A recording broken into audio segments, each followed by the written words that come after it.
Viewers like you make this program possible. Support your local PBS station. Agatha Christie is the best-selling novelist of all time. The Queen of Crime wrote 66 murder mysteries and dozens more plays and short stories. We all know Agatha, don't we? The nice old lady having tea with the vicar, arsenic in the crumpets. But do we really know what was going on inside her brilliant mind? You'll sit down to start a book that has lived in your mind. All you have to do is to write it. Tonight, we'll delve deeper into the genius of Agatha Christie than ever before. We'll hear from the people who knew her best. She listened to what anybody said, watched what they did, and then she made her own use of it. And uncover the secrets of her rarely seen archive.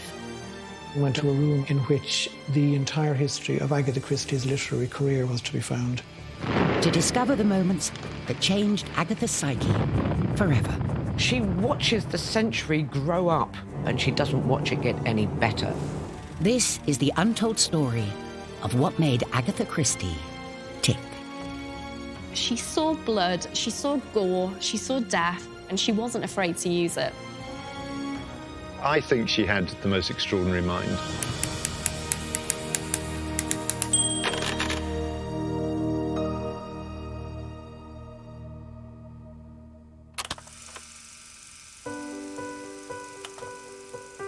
Agatha was born in Torquay in Devon on the 15th of September, 1890. Agatha Christie was my great-grandmother. We all referred to her as Nima, which was my father's attempt at grandma. Nima and I were closer than she was even with my mother. She was the cement in the family. I've always told everybody, including my grandchildren, that Nima was the best listener I ever met in my life. She listened to what anybody said, she watched what they did, and then she made her own use of it. Agatha watched, she listened, and she also did something remarkable.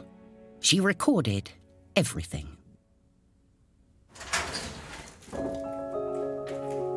Agatha's family have granted us access to this rarely seen treasure trove of manuscripts, letters, and diaries. They are the key to understanding exactly how her mind worked.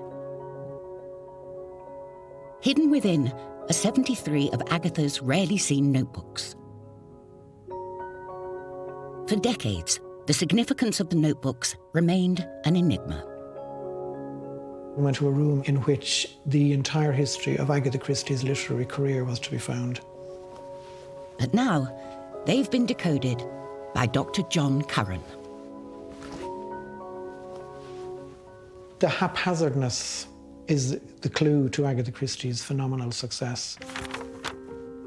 These scribblings may look indecipherable, but to John, the privilege of getting hands-on with the notebooks has given him a tantalizing window into Agatha's mind. Her brain teemed with ideas. Essentially, her notebooks were her sounding board. That's where she brainstormed on paper. Next to shopping lists and train times is a fascinating discovery: the secret way Agatha constructed her plots.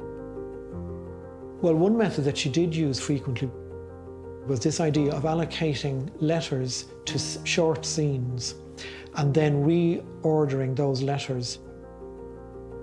A good example of this is the book Toward Zero.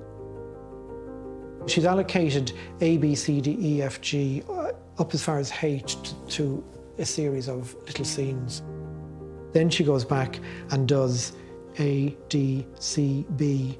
And then after B, she had written GH and she scratched them out and wrote GH at the very beginning of all this. So she's completely jumbled up the alphabetical sequence till she got to the plot that she eventually was happy with. Over the years, Agatha stored the workings of her mind with encyclopedic precision.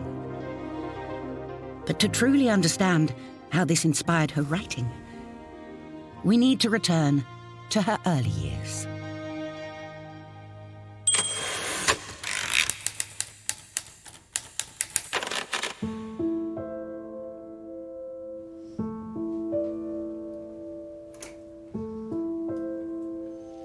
People often ask me what made me take up writing. You see, I put it all down to the fact that I never had any education.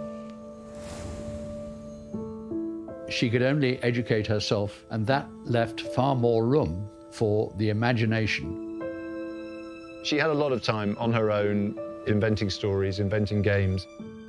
She wasn't taught how to think, so she thought differently. She thought in a very lateral way.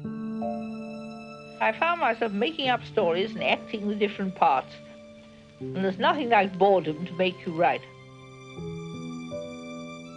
Agatha's imagination was shaped by her unconventional family. She kind of grew up in a matriarchy, I would say. Her father, he just went around being lovely. And her brother, he ended up sort of taking drugs, and he actually died quite young. So the force of the family was in the women. The mother, the clever sister, and the grandmothers, both of whom kind of appear in Miss Marple, I would say. That innate wisdom really permeates the detective fiction. Agatha channeled what she learned about female intuition into one of her most iconic characters, Miss Marple. It was their treatment of the note by the body that surprised me. The handwriting experts seem to know his onions. Oh, yes. It was obviously a forgery, but we didn't need an expert to tell us that.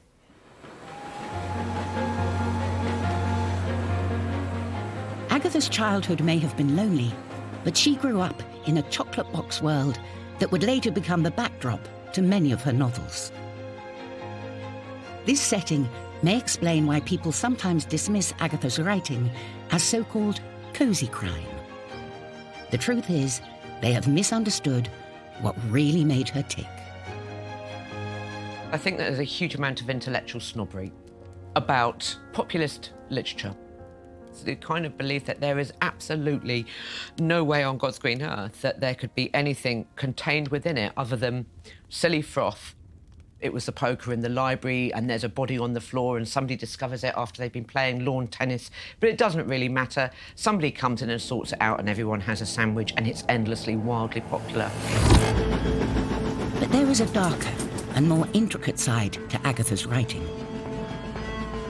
I don't think there is anything cosy about her works. She's infinitely more complex than that. She's infinitely more subtle, and she is infinitely more of a tricksy bitch. It's just, are you paying attention to her? If you're not, that's fine. Read it and have fun, and then send it back to the lending library. If you're paying attention, you get a whole lot more. Little details. What's that little detail over there? Pay attention to that and think about it, and the whole book skews on details and clues. Sarah Phelps has adapted 5 of Agatha's works. New tickets, please. New tickets. In the ABC Murders, little details and clues drive Agatha's sophisticated plot. And the ABC Murders is actually an extraordinary story. It's one of the few books, actually, where, to some extent, the potential murderer is limitless. A serial killer is on the loose. The mood is disturbing, and the murders brutal. It's not the traditional kind of locked room mystery or country house murder where, you know, there is a limited group of suspects.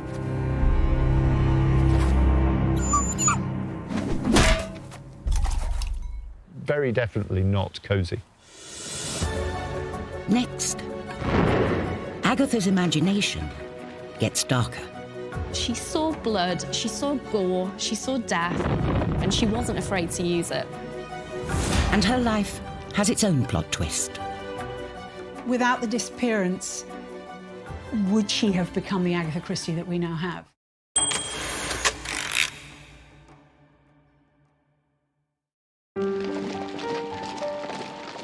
In 1914, as Britain's troops marched into battle, Agatha Christie took her first steps into adult life. It's a very poignant picture for me because, of course, I never knew Nima in those younger days. And I think it displays a person who perhaps had a degree more innocence and joie de vivre at a very important stage of her life. What is fascinating to me is how her view of the world is shaped by the First World War.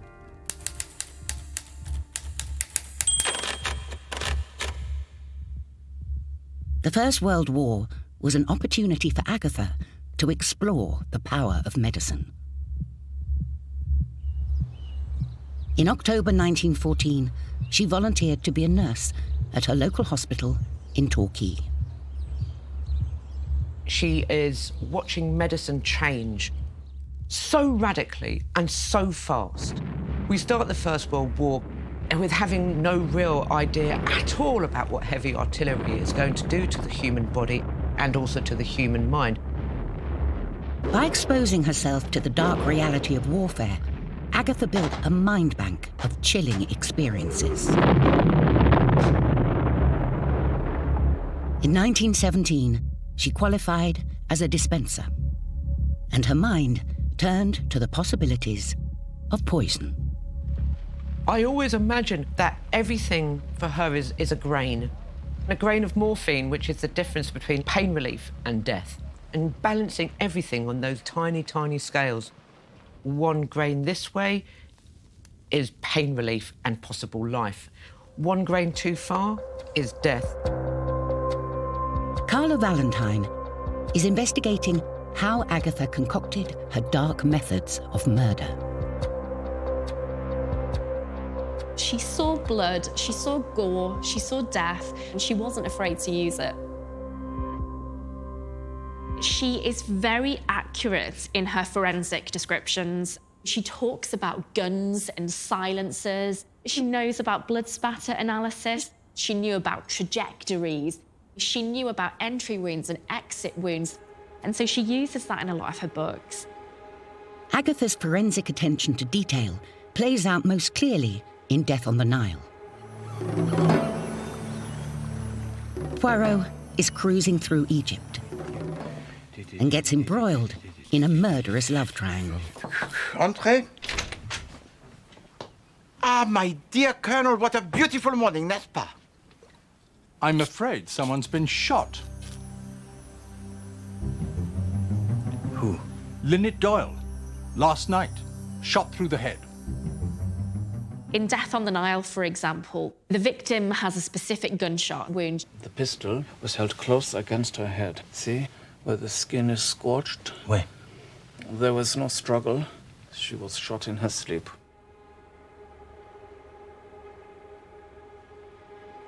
These are some really fantastic examples of gunshot wounds. And you can see there's a huge difference. An entry wound tends to be quite small, and then the exit will be a lot bigger.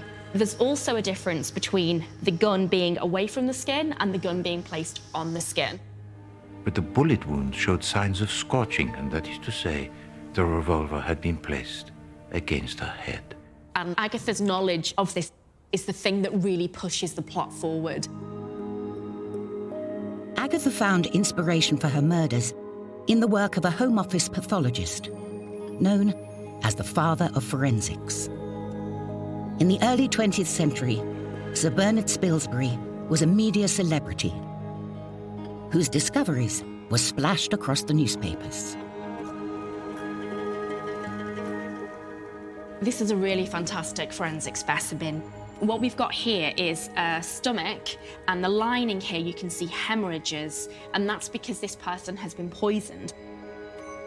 But the specimen itself has been prepared by Sir Bernard Spilsbury, who was a really famous Golden Era pathologist. She would have loved the fact that he was a real-life Sherlock Holmes.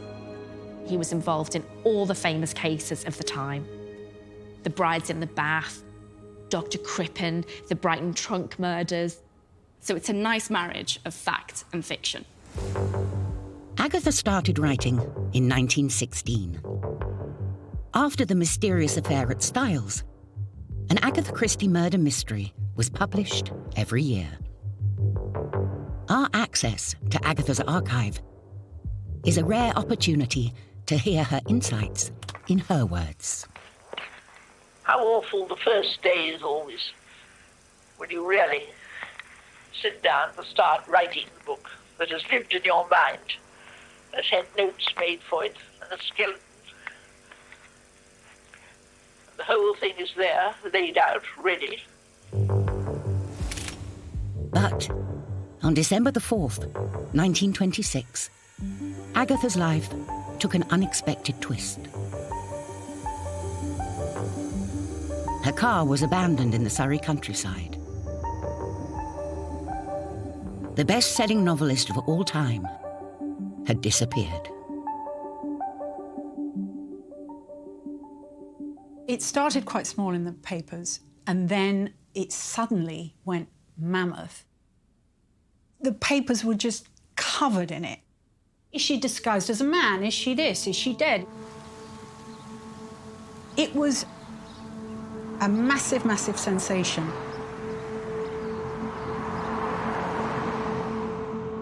For 11 days, nobody knew where Agatha Christie had gone. What was really going on in Agatha's mind?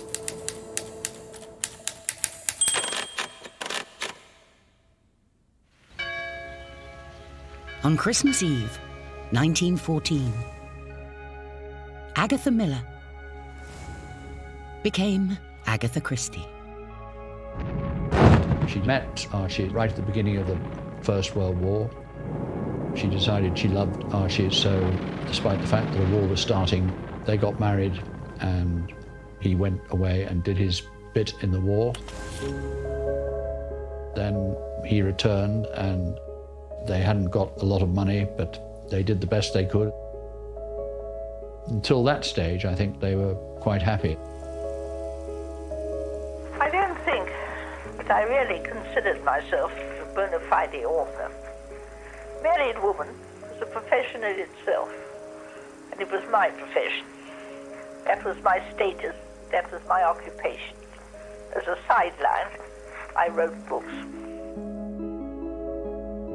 In 1926, Agatha published a book that would turn her into a household name. The literary world was ready to receive her. She had written this wonderful book called The Murder of Roger Ackroyd. The world was her oyster then, as far as a crime writer was concerned. And this was the precursor to the years which were unquestionably the unhappiest of Nima's life. So in April 1926, her mother died. What she was clinging to was the thought that Archie would come to the house and they were going to go on holiday together. And what happened was that Archie came to the house in August 1926 and said, "I've fallen in love with another woman and I'd like a divorce." Archie had fallen in love with a lady called Nancy Neal. She's Agatha Christie. So what does she do? She makes up a plot. In her plot, there's a kind of devious innocence to this disappearance that I think is very typical of her. She arrived at what was then called a hydro. It was like a spa, and is now the Old Swan Hotel. She turned up at about 7 o'clock on the evening of Saturday, the 4th of December, and that she signed the register calling herself Theresa Neal, i.e. the surname of her husband's girlfriend, Nancy Neal, and that she took a room for 5 guineas a week. Harrogate's, it's a very lovely place. It's the sort of place that Agatha Christie would disappear to. You know, cloistered, protected. It's like the Torquay of the North. She would have felt comfortable there. As the police continued their nationwide search, nobody knew Agatha had fled to a spa in Harrogate. I think without the disappearance, would she have become the Agatha Christie that we now have? This is the great imponderable. Would she have written the books that she wrote? Nearly a century later, the mystery behind Agatha's disappearance is still hotly debated. Something did happen in her mind. She wasn't trying to publicise the book, The Murder of Roger Ackroyd, which was what was going on at the time. It was just that she was desperate. I think she wanted to see what people would do and what people would say in the presence of absence, her absence, most specifically. All of her books are about what people do when confronted with an absence of life. They're murder mysteries. It was all about Archie. She wanted to get her husband back, and she tried everything, pleading. Nothing had worked. He was completely obdurate. After 11 days, Agatha was finally discovered. She had mastered the art of deception, and the disappearance would influence the way she worked up her plots for years to come. Yes, I do find one's friends are curious about the way one works. What is your method, they want to know. I think the real work is done in thinking out the development of your story and worrying about it until it comes right. That may take quite a while. As she weaved twists and turns through her plots, Agatha added the mystery to her murders. She enjoys the twists, twisted people, twisted stories, and finally gives you a series of twists that you can't believe, but you do believe. Witness for the Prosecution is a perfect example of the way Agatha uses lies to keep an audience guessing. Leonard Vole, you are charged on indictment for that you, on the 14th day of October, killed Emily Jane French. Are you guilty or not guilty? Not guilty. There's a surface level of brilliant plot making, but for the most part, she's talking about, layers and layers of mendacity and brilliant lying. You said there was blood on both cuffs? Yes. Both cuffs? I told you that is what Leonard said. No, Mrs. Hauger, you said he told me to wash the cuffs. They had blood on. Did you wash both cuffs? I remember now, it was only one cuff I washed. Another lie, then. She loves the disturbing. She loves to play something that you think is one thing and then is revealed to be not. Perhaps your memory as to other parts of your story is equally untrustworthy. You originally told the police that the blood on the jacket came from a cut caused by a slip when carving ham. I said so, yes, but it was not true. More lies. It's the art of making us fall in love with a liar and not realising they're lying and feel completely betrayed when you do discover they are lying. They're sort of damaged. The question the jury must ask themselves is, were you lying then, or are you lying now? And I think that's what keeps us, for the most part, sort of so intrigued by her novels, because we love a good liar. Coming up.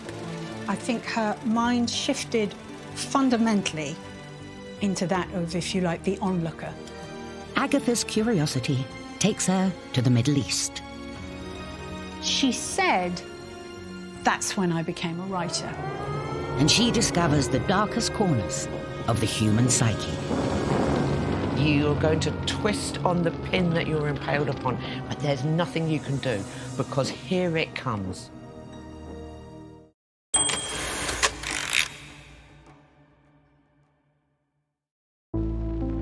In 1928, Agatha Christie's inquiring mind began to explore a place that would inspire some of her best writing: the Middle East.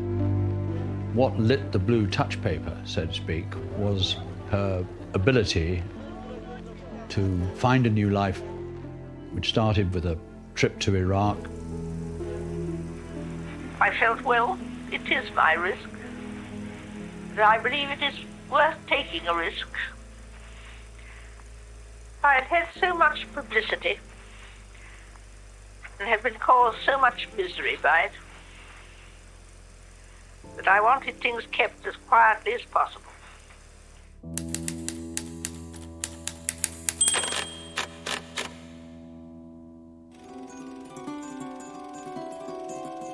After the disappearance, Agatha's crime fiction dried up. To distract herself from the death of her mother and a devastating divorce, Agatha travelled the world. She now found herself involved in an archaeological world far away from England. I think then, for the first time, she found people who were kind to her and interested in her as a person. Agatha lost her heart to the ancient sites and archaeologist Max Mallowan.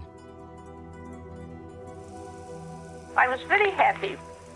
We had become instant and closer friends than it seemed to me any friend I had ever had before. I realized how close our companionship had been, how we seemed to understand each other almost before we spoke. He wasn't the likeliest candidate for marriage, as far as Nima was concerned, but I think it was born of probably both their needs to have someone who they could trust around them whilst they pursued careers that were, in neither case, orthodox. And she began to regain her confidence. It had never occurred to me that Max and I would be, or ever could be, on those terms. We were friends. Quite suddenly, I felt that nothing in the world would be as happy and delightful as being married to him. I felt it was appropriate that her second husband was an archaeologist because it was like an excavation, getting to grips with this lady and her extraordinary mind. Surrounded by Arabian wonders, Agatha changed the way she observed the world around her. She became an expert photographer and helped with the photographing of the finds. Filmed by Agatha, this footage is a rare opportunity to see the world through her eyes. I think her mind shifted fundamentally into that of, if you like, the onlooker. She was obviously inspired by all of her surroundings. I mean, you know, a lot of the books are based around her travels. Her hunger for travel, which wasn't just let me go first class and sit in a hotel and have a cocktail. It was getting stuck in there and being really, really interested in the country she went to. And I think that was very much key to the way her mind worked and her subsequent success. As Agatha broadened her horizons, her spirit was renewed and her mind awoken. She said, "That's when I became a writer." Agatha's imagination was now unstoppable. So much so that her experience of a trivial train delay would become immortalized in one of her most popular books. I summoned the hotel clerk and made him book me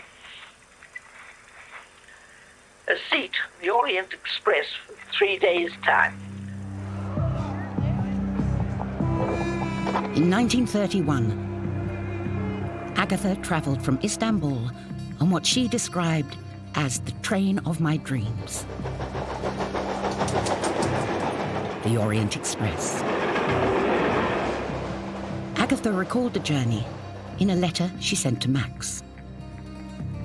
My darling, what a journey. Started out from Istanbul in a violent thunderstorm. We went very slowly during the night, and about 3 a.m. stopped altogether. After the rain turned to snow, she was stranded for 2 days. In 2017, Agatha's most famous book was further celebrated on the silver screen.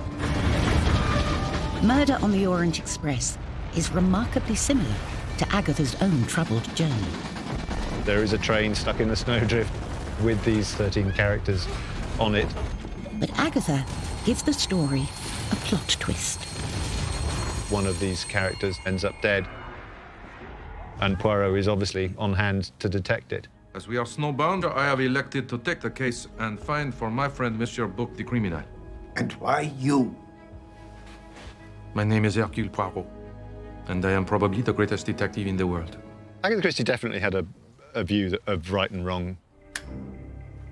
Interestingly, I think she felt that human nature was such that nearly all of us actually could turn our hands to murder.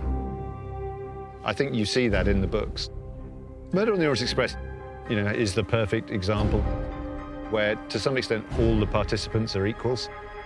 So the likelihood is that it is one of these 12 or 13 characters who committed the crime. If there was a murder, then there was a murderer. The murderer is with us, on the train, now. It is extraordinary how well she travels and how well she translates. That all back to these stories. She just had the most wonderful imagination. Agatha's wanderlust helped her to build a new life. And by the late 1930s, once again, her dark mind was thriving. Despite travelling the world, Agatha's most chilling masterpiece was inspired by Burr Island in Devon. And Then There Were None is published in the summer of 1939, a few short weeks away from the Second World War being declared, where we were going to be pitched cataclysmically into another bloodbath. In the book, 8 strangers have been invited to stay on an isolated island. Action begets action begets action. There's a terrible fate, and it's coming for you. And there is no mitigation. You are going to twist on the pin that you're impaled upon, but there's nothing you can do, because here it comes. Get out!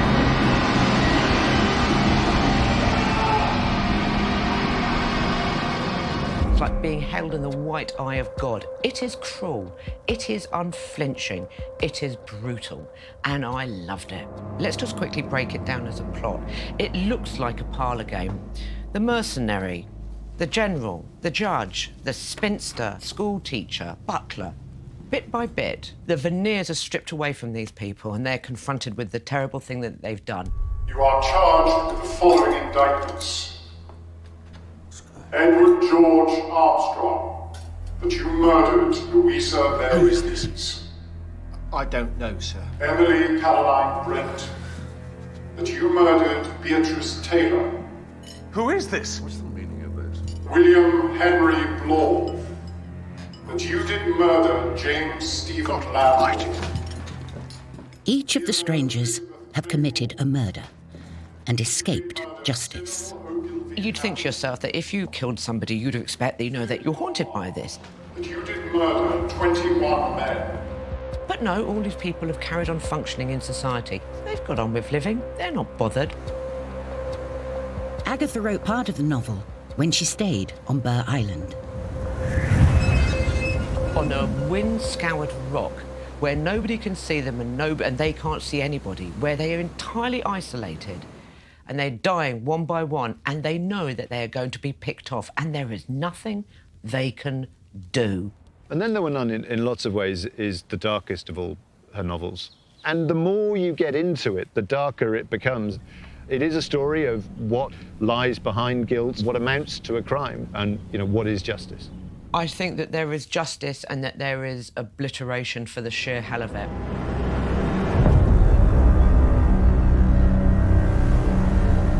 As Agatha reached the peak of her dark powers, the outbreak of the Second World War threatened her output.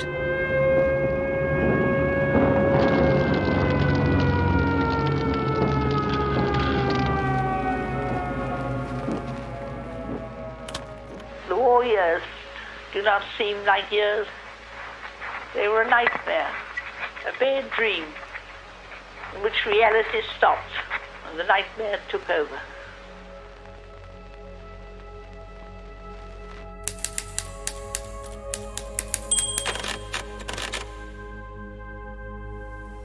As bombs battered London, Agatha retreated to a safe haven in the north of the city. In 1941, she ended up at really quite an unlikely place. This modernist block, the Isokon. She really loved it. She said to Max, It's not beautiful, but whenever I pass that funny old block like a white ship, I think, oh, I was so happy there.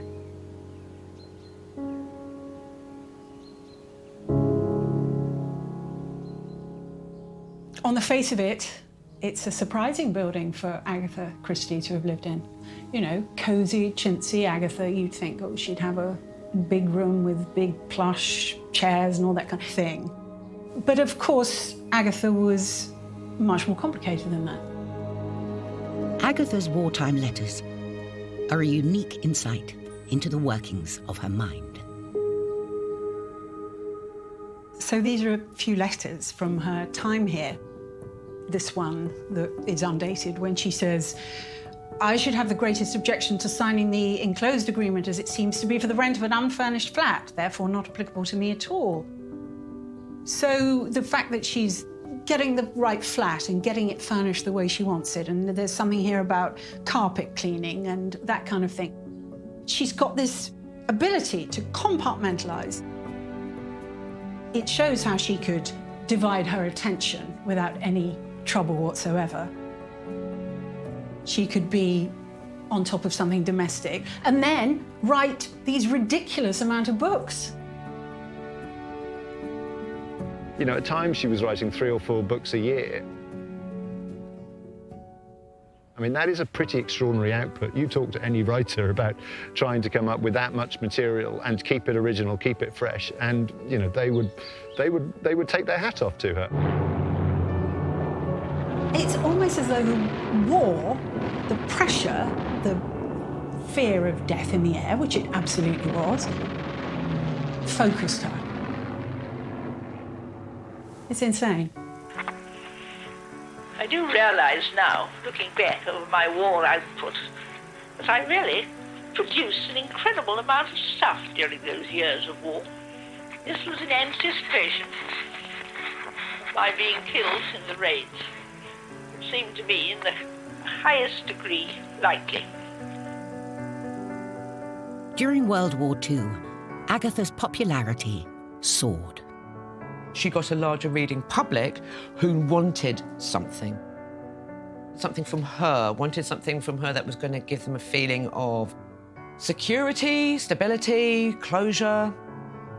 Agatha's tales of crime and punishment allowed blitz-weary Britons to lose themselves in the twists and turns of her plots. She was very aware of audiences wanting something different in this new landscape. Coming up, she herself was incredibly shy. Agatha's retreat from the limelight. She didn't love the public attention at all. Reveals the woman behind the popular myth. She shielded herself with that image. You know, the nice old lady having tea with the vicar and arsenic in the crumpets.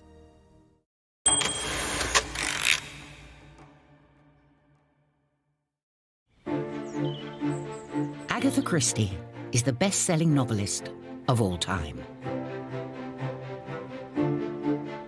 Her 66 classic murder mysteries still live on today. She's famously only outsold by Shakespeare and the Bible. I mean, when you think about that, it's an extraordinary thing. By the 1950s, as the Mousetrap embarked on its record-breaking West End run, Agatha had already sold millions of books. She is a literary sensation. But on rare public appearances, Agatha revealed she was uncomfortable in the limelight.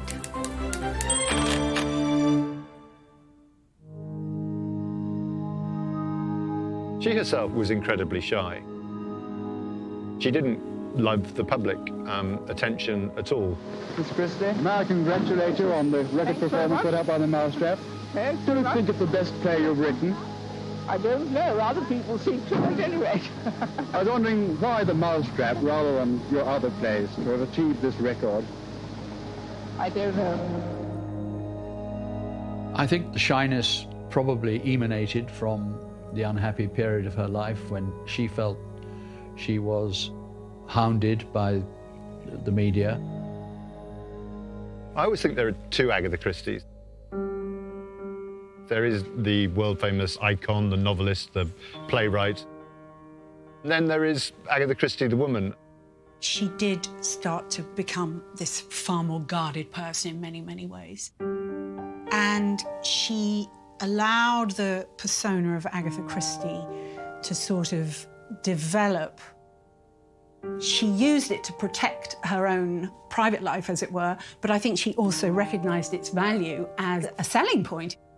You know, the nice old lady having tea with the vicar and arsenic in the crumpets. I think she shielded herself with that image.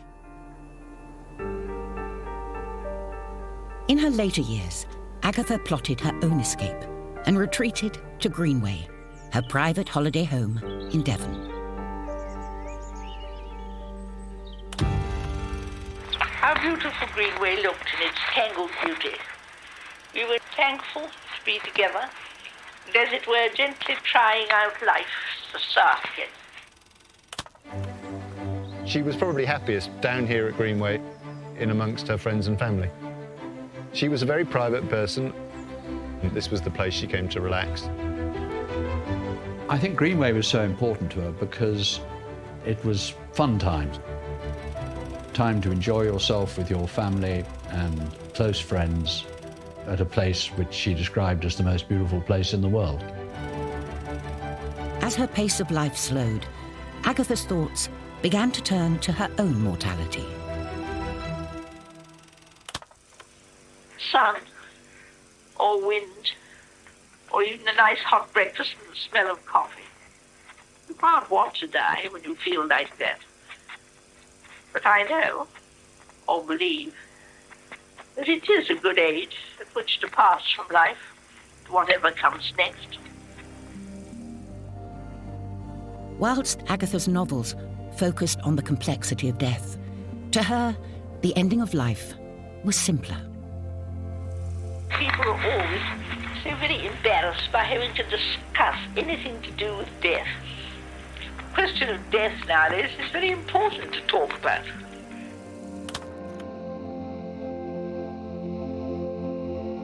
Agatha died peacefully on the 12th of January, 1976, aged 85.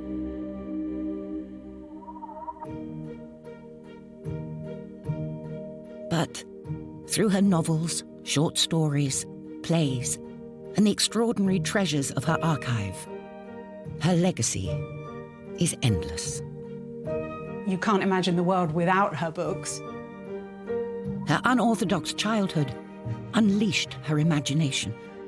The simplicity means that a child can read them, but the simplicity is deceptive. There's an awful lot more beneath the surface. She journeyed into the darkest corners of the human psyche. She started writing during the First World War. She finished writing in the early 1970s. And most of those books are set in the time that they were written. The bloody 20th century filtered through Agatha's poison pen onto the page.